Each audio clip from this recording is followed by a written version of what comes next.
మహాగణుడును రక్షకుడైన యేసుక్రీస్తు మహోన్నతమైన నామంలో శుభములు తెలియజేస్తూ ఈనాటి కార్యక్రమానికి మిమ్మల్ని అందరినీ ప్రేమపూర్వకంగా ఆహ్వానిస్తున్నాం. నేటి మన ధ్యాన భాగంగా లూకాసు వార్త 7వ అధ్యాయము 36 నుండి చివరి వరకు మరియు 8వ అధ్యాయాన్ని ధ్యానించుకోబోతున్నాం. ఇందులో పాపాత్మురాలైన ఒక స్త్రీ ప్రభువును అభిషేకించి ఘనపరిచిన వైనాన్ని మనము ఇందులో గమనిస్తాం. ఇందులో ప్రభువు వారికి ఒక ఉపమానాన్ని చెప్పాడు. ఈ ఉపమానము ఎంతో లోతైన భావగర్భితమైన సత్యాన్ని తెలియజేస్తుంది. ఇక 8వ అధ్యాయంలో ప్రభువు దేవుని రాజ్య సువార్తని ప్రకటిస్తూ ముందుకు కొనసాగినట్లుగా చూస్తాం. యేసు ఉపమాన రీతిగా విత్తువాని ఉపమానాన్ని గూర్చి అనగా 4 నేలలను గూర్చి అందులోని ఆధ్యాత్మిక భావాన్ని వివరిస్తూ వచ్చిన ప్రజలకు తెలియజేసిన వైనాన్ని ఇందులో చూస్తాం. అదేవిధంగా దీపంను గూర్చిన ఉపమానంను ప్రభువు వారికి బోధించినట్లుగా చూస్తాం. ఇందులో మానవ సంబంధాలు మరియు ఆధ్యాత్మిక సంబంధాల మధ్యనున్న వ్యత్యాసము వివరించబడినట్లుగా చూస్తాం.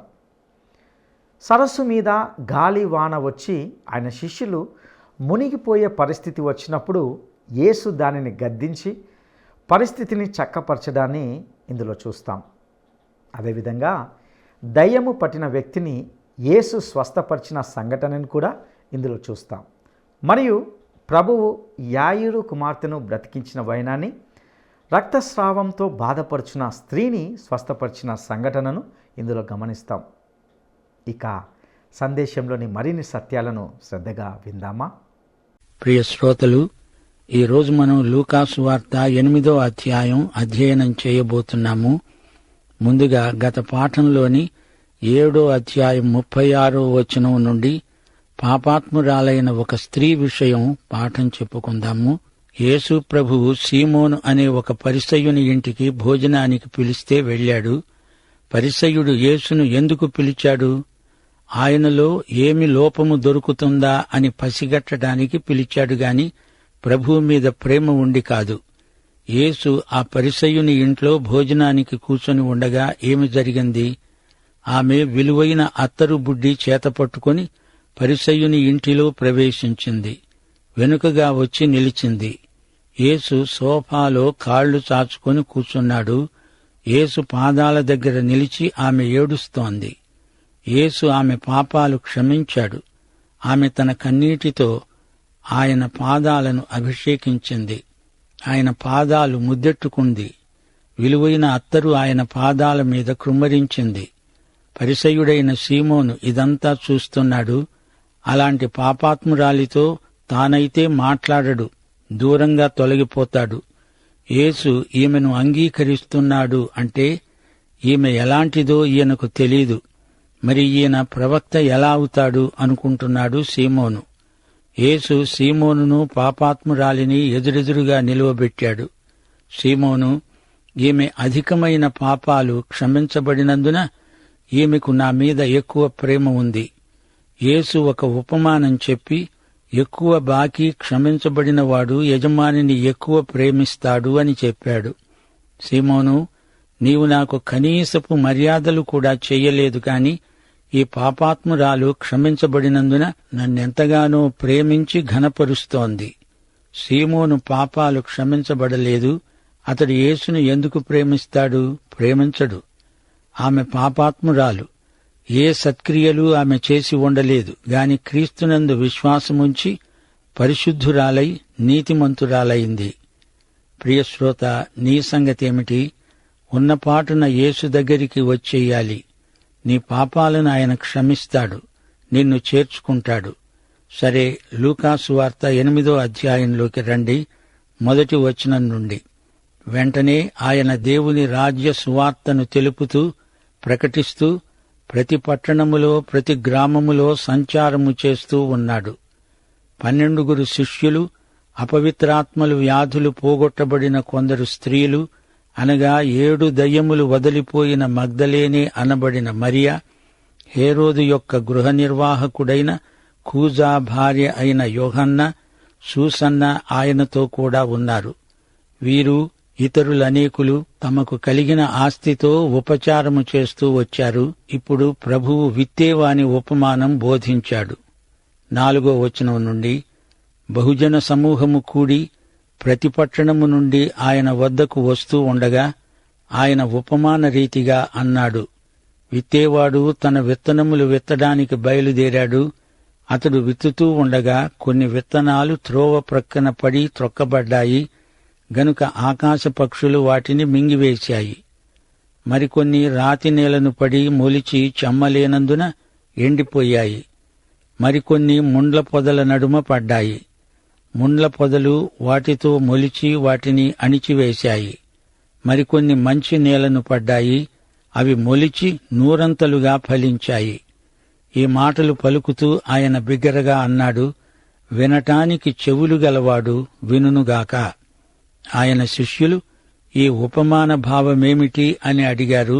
ఆయన అన్నాడు, దేవుని రాజ్య మర్మములను ఎరిగి ఉండడము మీకు అనుగ్రహించబడింది. ఇతరులైతే చూచి చూడక, విని గ్రహించక ఉండాలని వారికి ఉపమాన రీతిగా బోధించబడుతున్నది. ఈ ఉపమాన భావమేమనగా, విత్తనము దేవుని వాక్యము, త్రోవ ప్రక్కన ఉండేవారు, వారు వినేవారే గాని నమ్మి రక్షణ పొందకుండా అపవాది వచ్చి వారి హృదయములో నుండి వాక్యమును ఎత్తుకొని పోతాడు. రాతి నేలను ఉండే వారెవరనగా, విన్నప్పుడు వాక్యమును సంతోషముగా అంగీకరిస్తారు గాని వారికి వేరు లేనందున కొంచెము కాలము నమ్మి శోధన కాలమున తొలగిపోతారు. ముండ్ల పొదల్లో పడిన విత్తనమును పోలిన వారెవరనగా, విని కాలము గడిచిన కొలది ఈ జీవన సంబంధమైన విచారముల చేత, ధనభోగముల చేత అణచివేయబడి పరిపక్వముగా ఫలించని వారు. మంచి నేలను ఉండే విత్తనమును పోలిన వారెవరనగా, యోగ్యమైన మంచి మనస్సుతో వాక్యము విని దానిని అవలంబించి ఓపికతో ఫలించేవారు. శ్రోతలు వింటున్నారా? విత్తేవాడు యేసు, విత్తనము దేవుని వాక్యం, పక్షులు సైతానుకు సంకేతం, రాళ్లభూమి శరీరానుసారమైన మనస్సు. వాక్యం అనే విత్తనాన్ని ఈ రాళ్లు మొలవనివ్వవు. ఐహిక వాంఛలు విత్తనాన్ని అణిచివేస్తాయి. అయితే కొన్ని విత్తనాలు పదునైన నేలలో పడి సమృద్ధిగా ఫలిస్తాయి. అది మంచి పంట. వాక్యం వారిలో బాగా ఫలిస్తుంది. 16వ వచనం నుండి మరో ఉపమానం. ఎవడూ దీపమును ముట్టించి పాత్రతో కప్పివేయడు, మంచము కింద పెట్టడు గాని లోపలికి వచ్చే వారికి వెలుగు అగపడాలని దీపస్తంభము మీద దాన్ని పెడతాడు. తేటపరచబడని రహస్యమేదీ లేదు, తెలియజేయబడక బయలుపడక ఉండే మరుగైనది ఏదీ లేదు. కలిగిన వానికే ఇవ్వబడుతుంది, లేనివాని వద్ద నుండి తనకు కలదని అనుకున్నది కూడా తీసివేయబడుతుంది గనుక మీరేలాగు వింటున్నారో చూచుకోండి. దీపాన్ని గురించిన ఈ ఉపమానం క్రియాత్మక సందేశం. వెలుగు మనకు ఉంది అంటే అది గొప్ప బాధ్యత. సత్యమనే వెలుగు నీకు ఇవ్వబడింది అంటే ఆ ప్రకారం నీవు జీవించాలి. ప్రియశ్రోత, కేవలం వినడం, సమాచారం సేకరించుకోవడం చాలదు. మనకివ్వబడిన వెలుగుతో మనమేమి చేస్తున్నామో దేవుడు రేపు లెక్క అడుగుతాడు. నీవు పూర్వం చీకటిలో ఉన్నావు, ఇప్పుడు ఆశ్చర్యకరమైన వెలుగులోకి వచ్చావు. నీకీ వెలుగునిచ్చిన వాని గుణాతిశయములను ప్రచురం చేస్తున్నావా? ఇది నీ బాధ్యత, కర్తవ్యం, విధ్యుక్తం. కొందరు దేవుణ్ణి ఎరిగి ఉండి కూడా ఆయనను మహిమపరచరు, వెలుగును మరుగు చేస్తారు. మనిషికి తిరుగుబాటు స్వభావం ఉంది. చీకటిలో ఉన్న వ్యక్తి వెలుగును అంగీకరించకపోతే నశిస్తాడు. క్రీస్తే వెలుగు. మనకు వెలుగు ప్రాప్తించిన కొలది బాధ్యత నెరిగి వెలుగును అందరితో పంచుకోవాలి. లేకపోతే నైతికంగా, ఆధ్యాత్మికంగా అది నేరమవుతుంది. 19వ వచనం నుండి వ్యక్తిగత సంబంధాలను గురించిన ఉపదేశం. ఆయన తల్లి, సహోదరులు ఆయన వద్దకు వచ్చి జనులు గుంపుగా ఉండడము చేత ఆయన దగ్గరికి రాలేకపోయారు. అప్పుడు ఎవరో ఆయనకు తెలియజేశారు, నీ తల్లి, నీ సహోదరులు నిన్ను చూడగోరి వెలుపల నిలిచి ఉన్నారు. అందుకాయన అన్నాడు, దేవుని వాక్యము విని దాని ప్రకారము జరిగించే వీరే నా తల్లి, నా సహోదరులు. ఈ లోకంలో మానవ సంబంధాలను యేసు కొట్టివేయలేదు గాని అంతకంటే ప్రగాఢమైన, శాశ్వతమైన, అర్థవంతమైన ఆధ్యాత్మిక సంబంధాలు వీటికంటే ఎంత విలువైనవో ఆయన ఎత్తి చూపుతున్నాడు.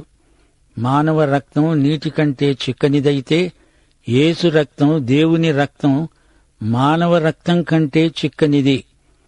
యేసు రక్తం చేత మనము దేవుని సంతానమవుతున్నాము. 22వ వచనం నుండి, మరొకనాడు ఆయన శిష్యులతో కూడా ఒక దోణి ఎక్కి సరస్సు అద్దరికి వెడదాము అని వారితో చెప్పగా వారు ఆ దోణెను తోసి బయలుదేరారు. వారు వెడుతూ ఉండగా ఆయన నిద్రించాడు.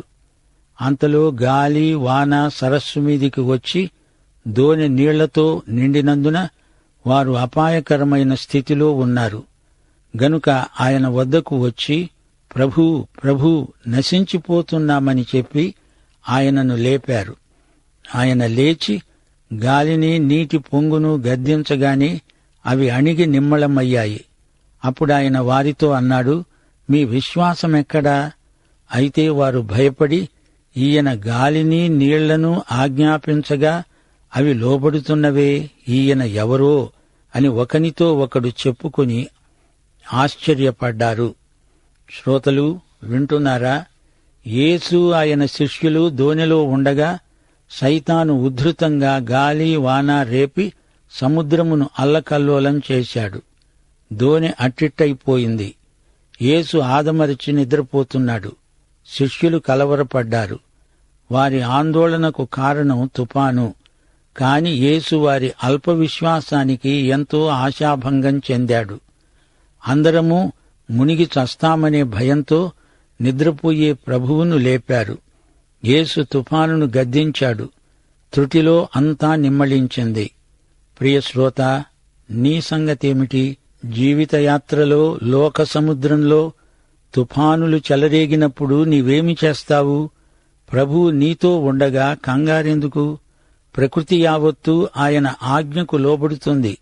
ఆయన సృష్టికర్త, సర్వాధికారము గల ప్రభువు. నీవు ప్రభువులాగే నిశ్చింతగా ఉండగలవా?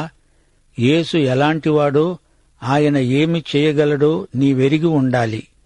యేసు అభయ వాగ్దానాన్ని మనస్ఫూర్తిగా నమ్ము, నీకే అపాయము కలగదు. 26వ వచనం నుండి, వారు గలిలయ్యకు ఎదురుగా ఉండే గెరాసేనుల దేశానికి వచ్చారు. ఆయన ఒడ్డున దిగినప్పుడు ఆ ఊరివాడొకడు ఆయనకు ఎదురుగా వచ్చాడు. వాడు దయ్యములు పట్టినవాడై బహుకాలము నుండి బట్టలు కట్టుకొనక సమాధులలోనే కాని ఇంటిలో ఉండేవాడు కాడు.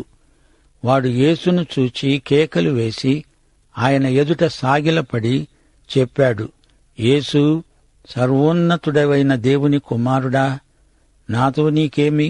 నన్ను బాధపరచకు అని నిన్ను వేడుకుంటున్నాను. ఏలయనగా ఆయన ఆ మనుష్యుణ్ణి విడిచి వెలుపలికి రమ్మని అపవిత్రాత్మకు ఆజ్ఞాపించాడు. అది అనేక పర్యాయములు వాణ్ణి పడుతూ వచ్చింది గనుక వాణ్ణి గొలుసులతో, కాలి సంకెళ్లతో కట్టి కావలియందుంచారు. గాని వాడు బంధకములను తెంపగా దయ్యము వాణ్ణి అడవిలోనికి తరుముకుంటూ పోయింది. యేసు నీ పేరేమని వానిని అడుగగా చాలా దయ్యాలు అతనిలో చొచ్చి ఉన్నాయి గనుక వాడు తన పేరు సేన అని చెప్పి పాతాళములోనికి పోవడానికి ఆజ్ఞాపించవద్దని వేడుకున్నాడు. అక్కడ విస్తారమైన పందుల మంద కొండల మీద మేస్తూ ఉంది గనుక వాటిలో చొరబడడానికి తమకు సెలవిమ్మని ఆయనను వేడుకొనగా ఆయన సెలవిచ్చాడు. అప్పుడా దయ్యాలు ఆ మనుష్యుణ్ణి విడిచిపోయి పందుల్లో చొచ్చాయి. గనుక ఆ మంద ప్రపాతము నుండి ఒడిగా పరిగెత్తి ఊపిరి తిరగక చచ్చాయి. మేపుతున్న వారు జరిగింది చూచి పారిపోయి ఆ పట్టణములో, గ్రామములలో ఆ సంగతి తెలియచేశారు. జనులు జరిగిన దానిని చూచి వెళ్లి యేసునద్దకు వచ్చి, దయ్యములు వదిలిపోయిన మనుష్యుడు బట్టలు కట్టుకొని స్వస్థచిత్తుడై యేసు పాదముల వద్ద కూర్చుండటము చూచి భయపడ్డారు. అది చూచిన వారు దయ్యములు పట్టినవాడు ఏలాగు స్వస్థత పొందాడో, జనులకు తెలియచేయగా, గెరాసేనుల ప్రాంతములలో ఉండే జనులందరూ భయాక్రాంతులయ్యారు గనుక తమను విడిచి పొమ్మని ఆయనను వేడుకున్నారు. ఆయన దోణి ఎక్కి తిరిగి వెళ్లుతూ ఉండగా దయ్యములు వదిలిపోయిన మనుష్యుడు ఆయనతో కూడా తనను ఉండనిమ్మని ఆయన్ను వేడుకున్నాడు. అయితే ఆయన అన్నాడు, నీవు నీ ఇంటికి తిరిగి వెళ్లి దేవుడు నీకెట్టి గొప్ప కార్యములు చేశాడో తెలియచేయుమని వానితో చెప్పి వాణ్ణి పంపివేశాడు. వాడు వెళ్లి యేసు తనకెట్టి గొప్ప కార్యములు చేశాడో ఆ పట్టణమంతటా ప్రకటించాడు. ప్రియ శ్రోతలు, వైద్యుడైన లూకా వివరాలతో సహా ఈ సంఘటనను వర్ణించాడు. దయ్యాలు ఉన్నాయి అనడానికి నాడు నేడు రుజువులు కోకొల్లలుగా ఉన్నాయి. మత్తయి, మార్కు సువార్తల్లో ఇదే సంఘటన విభిన్న దృక్కోణాలలో చూపటం జరిగింది. వైద్యుడైన లూకా తనదైన దృక్పథంలో ఈ సన్నివేశాన్ని చూస్తున్నాడు, మనకు చూపుతున్నాడు. దయ్యాలు మనిషి శరీరాన్ని, మనస్సును, ఆత్మను హింసిస్తాయి, బాధిస్తాయి. మనుషులను పాడుచేసి పాతాళానికి పడలాగుతాయి. దయ్యాలు అంటే అపవిత్రాత్మలు. గెరాసీను ప్రాంతం పూర్వం గాదు గోత్రానికి చెందింది. వీరు యెహోషువతో యొర్దాను నది దాటినవారు కారు. దయ్యం పట్టినవాడు సమాజానికి దూరంగా సమాధులలో నివసిస్తాడు. దిగంబరంగా తిరుగుతాడు. సమాధుల మధ్య సంచారం చేస్తాడు. దయ్యం ఎలా మాట్లాడిస్తే అలా మాట్లాడతాడు. అతనికి స్వంత చిత్తమంటూ ఉండదు. దయ్యం యేసును గుర్తించింది. యాకోబు పత్రిక 2:19 అంటోంది, దేవుడొక్కడే అని నీవు నమ్ముతున్నావు, అలాగు నమ్మడం మంచిదే. దయ్యాలు నమ్మి వణుకుతున్నాయి. దయ్యాలు దేవునికి వ్యతిరేకంగా, విరోధంగా పనిచేస్తాయి. వాటికి తీర్పు ఉంది. భౌతిక జగత్తు దృశ్యమానం. ఆది భౌతికమైనది కనపడదు గాని అది ఉంది. దేవదూతలు దేవుణ్ణి మహిమపరుస్తే పతనమైన దూతలు దయ్యాలు పిశాచాలై సైతానుకు సేవ చేస్తాయి. దయ్యాలు అమానుష కార్యాలు మనుషుల చేత చేయిస్తాయి. మానవ సంబంధాలను నాశనం చేస్తాయి. అసభ్యమైన నీచ కార్యాలు చేయడానికి మనిషిని వాడుకుంటాయి. సేన దయ్యం అంటే అది దయ్యాల సమూహం. దయ్యాలు మానవ శరీరాన్ని ఆస్పదం చేసుకుని పనిచేస్తాయి. పందుల్లోకి వెళ్లడానికి దయ్యాలు ఇష్టపడతాయి కాని పందులు దయ్యాలను ఇష్టపడవు.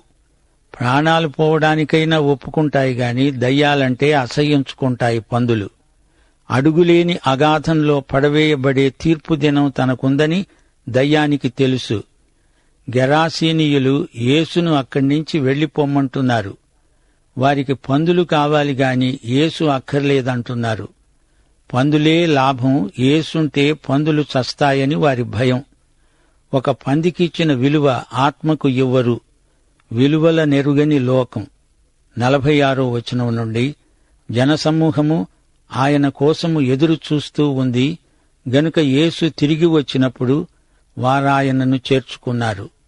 అంతటా ఇదిగో సమాజమందిరపు అధికారి అయిన యాయీరు అనే ఒకడు వచ్చి యేసు పాదముల మీద పడి ఆయనను బతిమాలుకొని అడిగాడు, నా కుమార్తె చావడానికి సిద్ధంగా ఉంది, నా ఇంటికి రా. ఆయన వెడుతూ ఉండగా జనసమూహములు ఆయన మీద పడుతున్నారు. అప్పుడు 12 నుండి రక్తస్రావము గల ఒక స్త్రీ ఎవనిచేత స్వస్థత నొందనిదై ఆయన వెనుకకు వచ్చి ఆయన వస్త్రపు చెంగు ముట్టింది. వెంటనే ఆయన రక్తస్రావం నిలిచిపోయింది. నన్ను ముట్టింది ఎవరు అని యేసు అడుగగా అందరూ మేము ఎరుగము అన్నప్పుడు పేతురన్నాడు, ఏలినవాడా, జనసమూహము క్రిక్కిరిసి నీ మీద పడుతున్నారు. యేసు అన్నాడు, ఎవరో నన్ను ముట్టారు, ప్రభావము నాలో నుండి వెడలిపోయిందని నాకు తెలిసింది. తాను మరుగై ఉండలేదని ఆ స్త్రీ చూచి వణుకుతూ వచ్చి ఆయన ఎదుట సాగిలపడి తాను ఎందు నిమిత్తము ఆయనను ముట్టిందో, వెంటనే తాను ఏలాగు స్వస్థపడిందో ఆ సంగతి ప్రజలందరి ఎదుట తెలియచెప్పింది. అందుకాయన అన్నాడు, కుమారీ, నీ విశ్వాసము నిన్ను స్వస్థపరిచింది, సమాధానము గల దానివై వెళ్ళు. శ్రోతలు వింటున్నారా?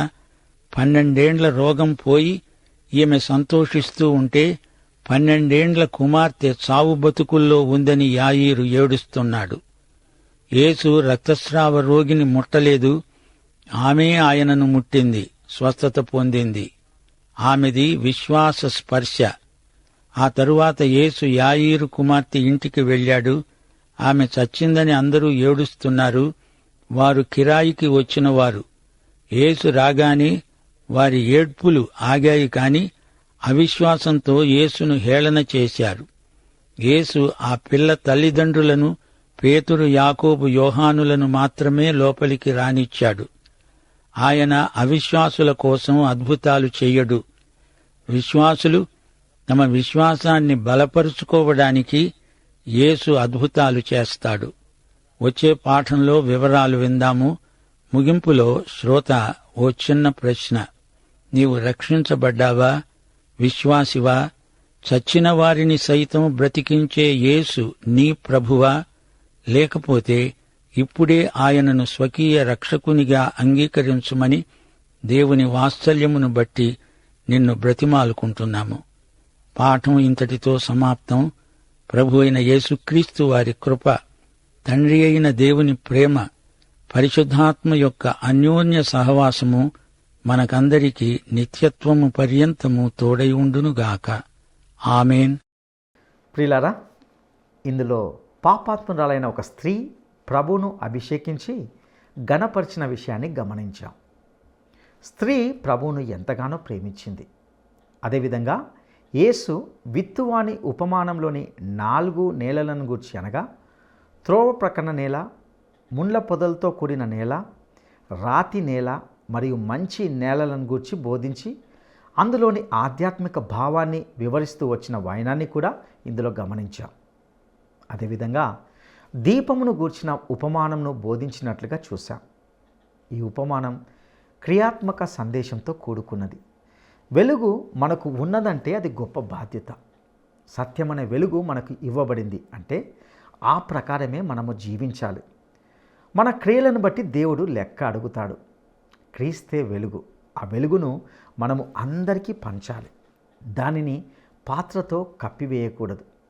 ఈ లోకంలో మానవ సంబంధాలను యేసు కొట్టివేయలేదు, కానీ అంతకంటే శాశ్వతమైన, అర్థవంతమైన ఆధ్యాత్మిక సంబంధాలను ప్రభువు వివరించినట్టుగా చూశాం. దేవుని వాక్యాన్ని విని దాని ప్రకారము జీవించువారే దేవుని సంబంధులు. అదేవిధంగా దయ్యం పట్టిన వ్యక్తి సంఘటన ద్వారా మనము నేర్చుకోవలసిన ముఖ్య పాఠము ఏమిటంటే, జంతువుల కంటేను ఇతర వాటి కంటేను కూడా మనిషి ఆత్మ ఎంతో విలువైనది. ప్రియా సహోదరుడా, సహోదరి, ఈ సత్యాలు నీ వ్యక్తిగత జీవితానికి అర్థవంతంగా ఉన్నాయా? నీవు రక్షించబడ్డావా? అపరాధముల చేత, పాపముల చేత చచ్చిన నిన్ను, నన్ను బ్రతికించువాడు యేసుక్రీస్తే. ఆ గొప్ప రక్షకుని నీవు అంగీకరించావా? ఆ గొప్ప రక్షకుని నీవు అంగీకరించావా? అటు కృప దేవుడు నీకు దయచేయునుగాక. దైవాశీస్సులు.